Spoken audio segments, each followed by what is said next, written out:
Eagle News Canada. I'm Archie Rose Natividad Yi, coming to you from Vancouver, British Columbia, bringing you news and commentary from across the country. Here are some of the stories we'll cover today. Thousands of cars take part in convoy in Edmonton to support Palestine. Ontario extends stay-at-home order until June 2nd. Health officials in Quebec announced that AstraZeneca will no longer be offered as a first dose. COVID-19 updates in Canada. And Ottawa and Quebec residents receive aid from Iglesia Ni Cristo's FYM Foundation. Now to the stories. Edmonton's Palestinian community demonstrated against Israel's airstrikes over the Gaza Strip. Here's Eagle News correspondent Thomas I. Likeness with a report. Edmonton's Palestinian community demonstrated against Israel's airstrikes over the Gaza Strip. The Saturday protest was among dozens that occurred across North America in solidarity with the Palestinians. The violence on the Gaza Strip is said to be the worst since 2014. Fighting in the region has claimed at least 145 lives, including 41 children. The airstrikes have destroyed several buildings and roads in Gaza City. In response to Israel, Palestinian armed groups have fired at least 2,300 rockets at the Jewish state. In Edmonton, protesters waved signs that said "Free Palestine" and called for an end to the violence. Thousands of cars took part in a convoy throughout the city that began at this park.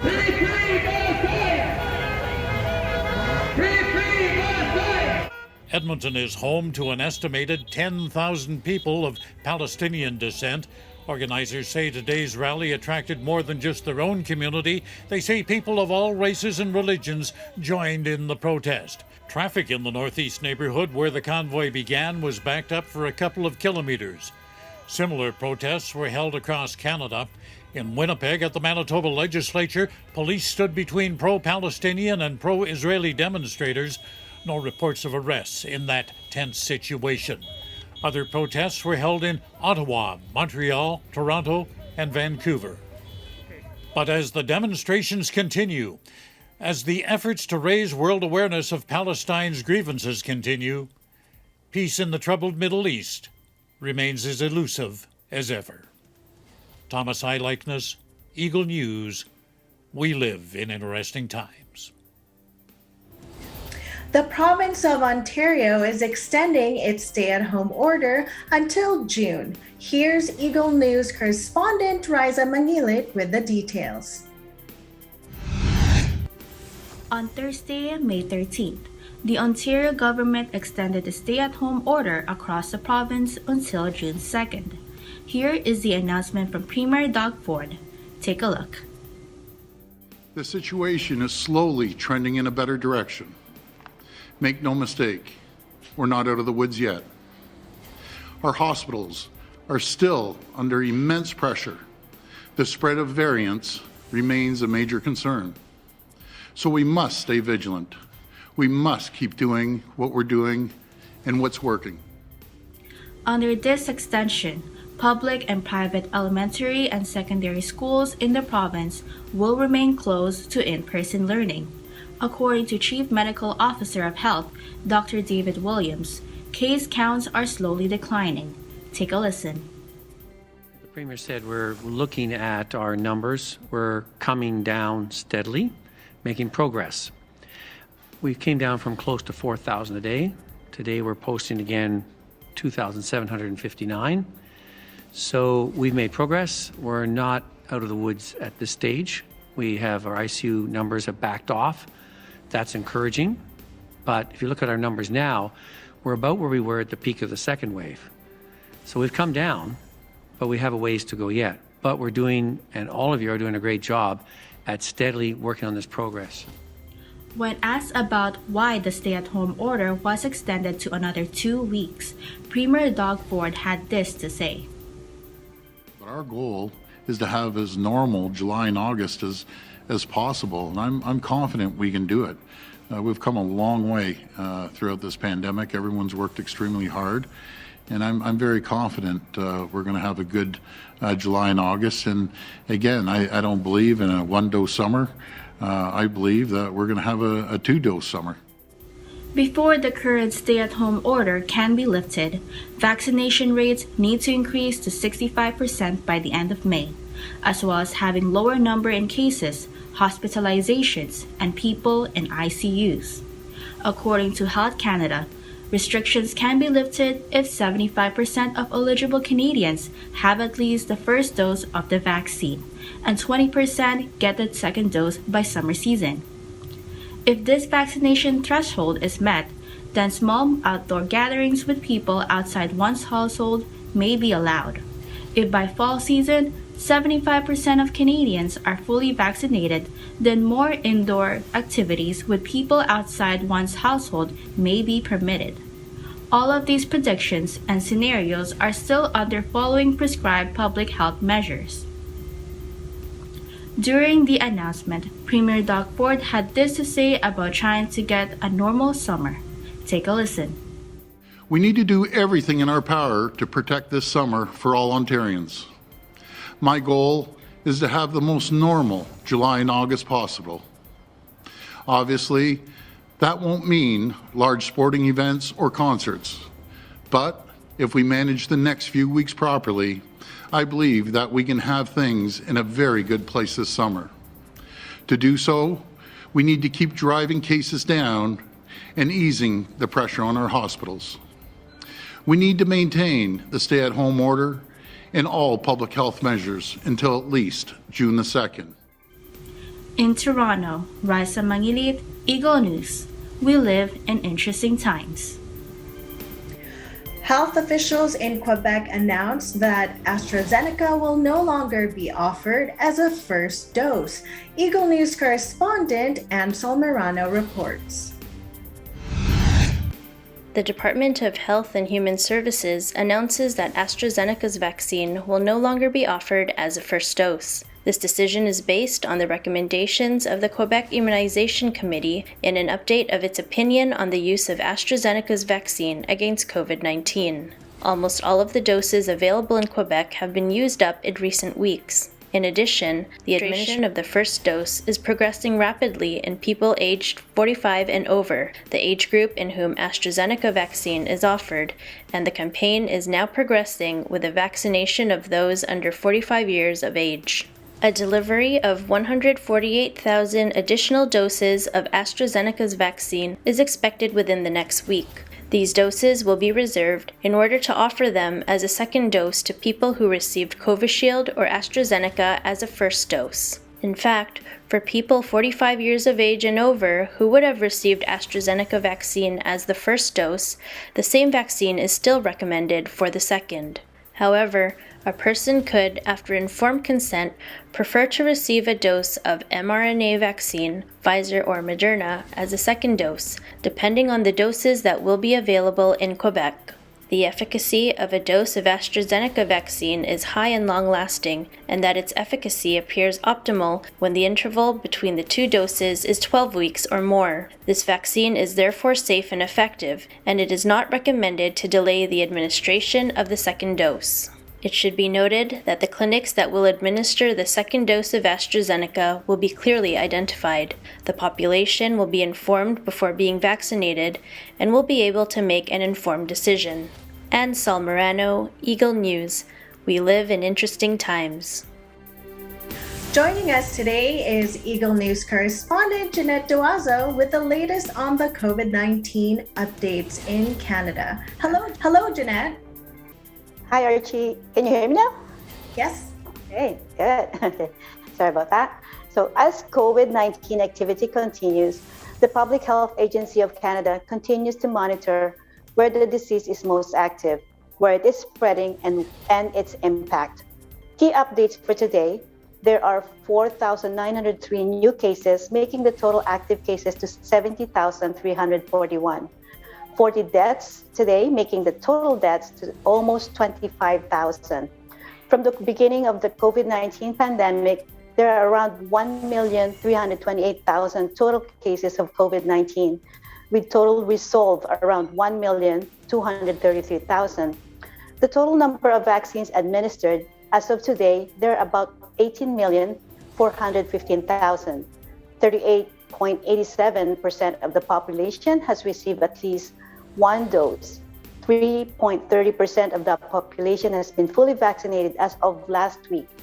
The Public Health Agency of Canada continues to remind that regardless of vaccination status of individuals, Canadians should remain vigilant and follow public health advice and maintain individual protective practices of physical distancing, wearing face masks properly, hand hygiene, and staying home when sick and getting tested.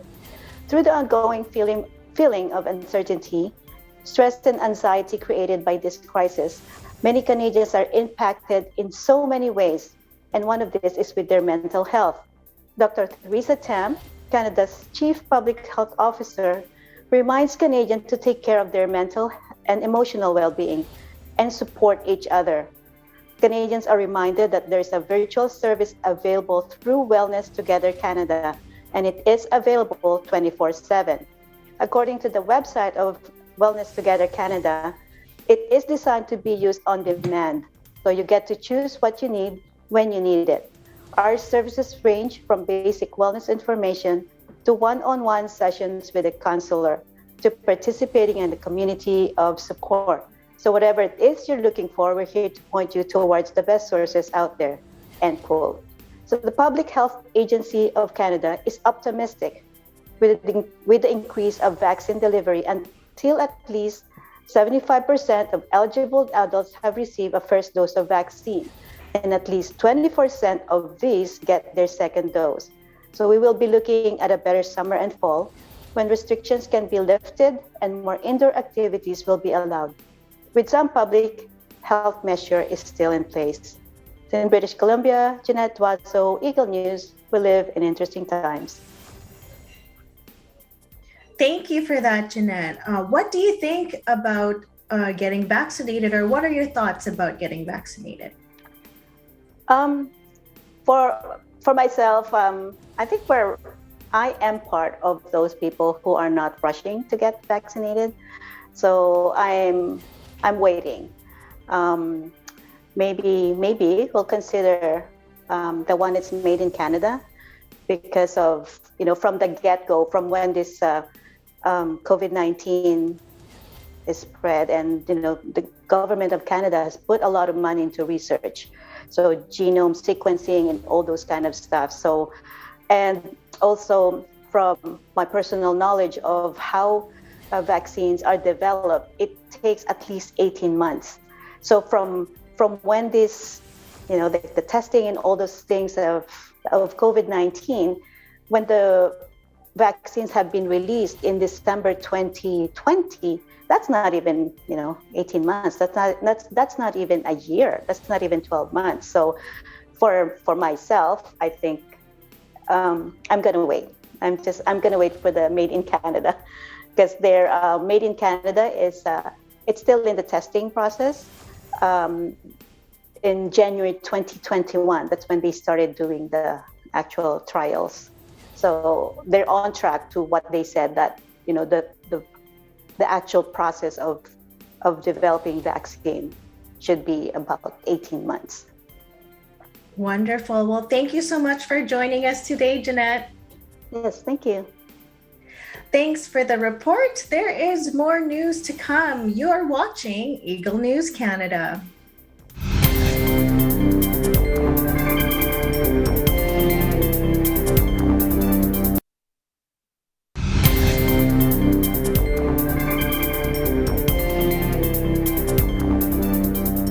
Welcome back. You're watching Eagle News Canada. I'm Archie Rose Natividad Yi from Vancouver, British Columbia. International Church Iglesia ni Cristo Church of Christ extends a helping hand through the Felix Y. Manalo Foundation in various locations across Ontario and Quebec. We have our Eagle News correspondents on site to witness this act of giving. Take a look. Poverty, a widespread issue in Canada worsened by the pandemic. About 1 out of 7 individuals, or 5 million in Canada, live on the poverty line. With this, vulnerable groups such as people living with disabilities, single parents, elderly individuals, youth, and racialized communities are more susceptible. Unemployment, homelessness, the increase in mental illness, the need for food are among the effects brought about by the COVID-19 pandemic. According to Statistics Canada, in April, as public health measures increased or tightened due to the third wave of the pandemic, employment fell by 207,000 or minus 1.1%, and the unemployment rate rose 0.6 percentage points to 8.1%.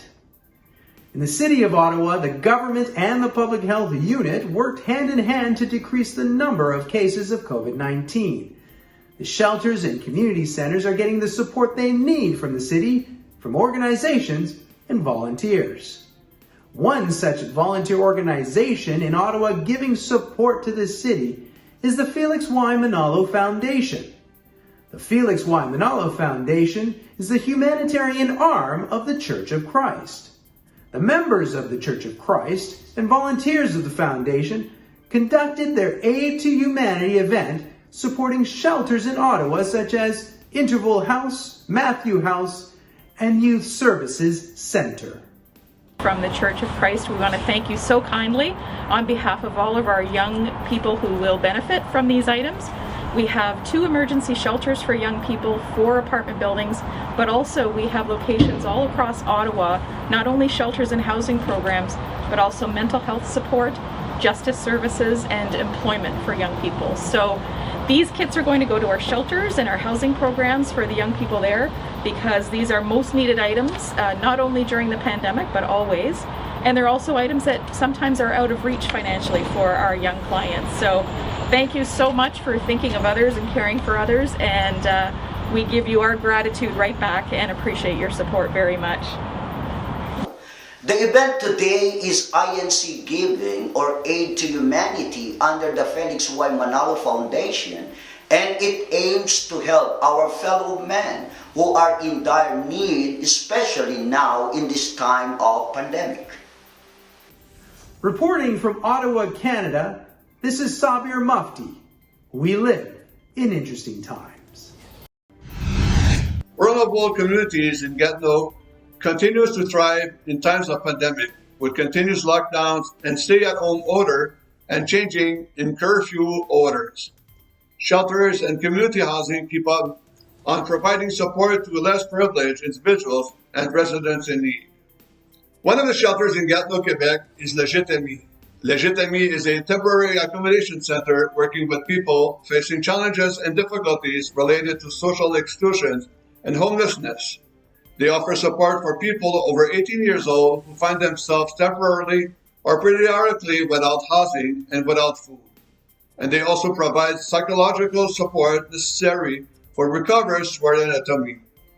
It has been a year since the center caught on fire and displacing occupant residents. As the center rebuilds, they are still in need of support.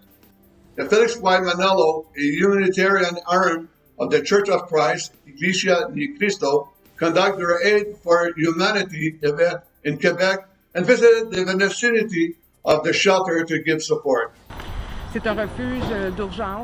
These are homeless people who need a place to go. These are people who need personal belongings when they need a place to stay and who need to be fed and listened to. I'm sure that receiving personal hygiene products and food will help people a lot. We also have another center conferred to us called La Haute, which does have other people who are in need of transport and basic needs. It will help and fill a lot of people. It will help people a lot and sometimes not enough to help everyone. Members of the INC engage in a robust set of celebrations, promoting community spirit through purposeful acts of kindness. The COVID-19 pandemic has magnified systemic and long-standing inequalities. At the same time, it underscores the importance of community support.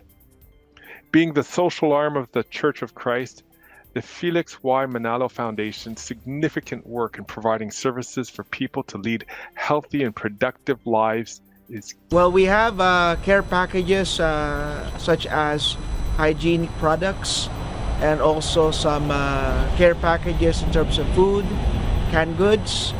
And we truly believe that this will help temporarily our fellow Canadians here who are living in the shelters. And despite the economic hardships, through the kindness of our brethren, they did this out of their generosity without asking anything in return. And they did this out of their love for them. And we will continuously do this to our fellow men here in Gatineau. Reporting in Gatineau, Quebec, this is André Lachua. We live in an interesting time. During the pandemic, the needs of community and city for volunteer assistance and social-civic works have continued unabated and have increased for some areas exponentially. In Ottawa, the needs of Canadian Blood Services constantly need blood donors. According to the Canadian Blood Services, blood donations are essential during COVID-19 pandemic to support life-saving care for patients.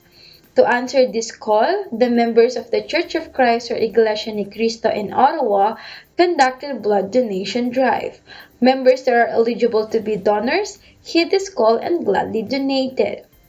In Halifax, Nova Scotia, the members of the Church of Christ conducted cleanup in the community where they belong, geared up with their face masks and cleaning supplies. The importance of donating blood as an activity of the Church of Christ, approved by the church administration, is to help out the needs of the city and to carry out the church social-civic projects. We know from the Bible that blood is life, and through God's mercy, the Church of Christ members can help our fellow men to save life through this blood donation. I want to thank you for the good work that you do in our community on a regular basis. I understand over the last year that it may have been more difficult to provide those volunteer services and contributions to our community, but I know that you still were out there trying to do your best despite very difficult circumstances with COVID in our community. I'm very pleased to recognize the volunteering effort of the Felix Y. Manello Foundation, led by Brother Eduardo V. Manello, for your dedication to supporting the community as part of the global humanitarian initiative, Aid to Humanity. The great work of Church of Christ members and volunteers supporting Canadian Blood Services through a blood donation drive, and supporting, of course, the most vulnerable members of our community by organizing donations of hygiene products, face masks, and more. Thank you for all your continued hard work in our community. Despite not being able to acknowledge you all in person, I'm proud to know that you have supported so many through a most difficult year. Keep up the great work and God bless. Merci beaucoup. À la prochaine. Community engagement and volunteerism can be anywhere at a given opportunity, done by community-based organizations, connecting and building personal relationships among their neighborhood and community. In Ottawa, Canada, this is Melanie Ronquillo. We live in interesting times.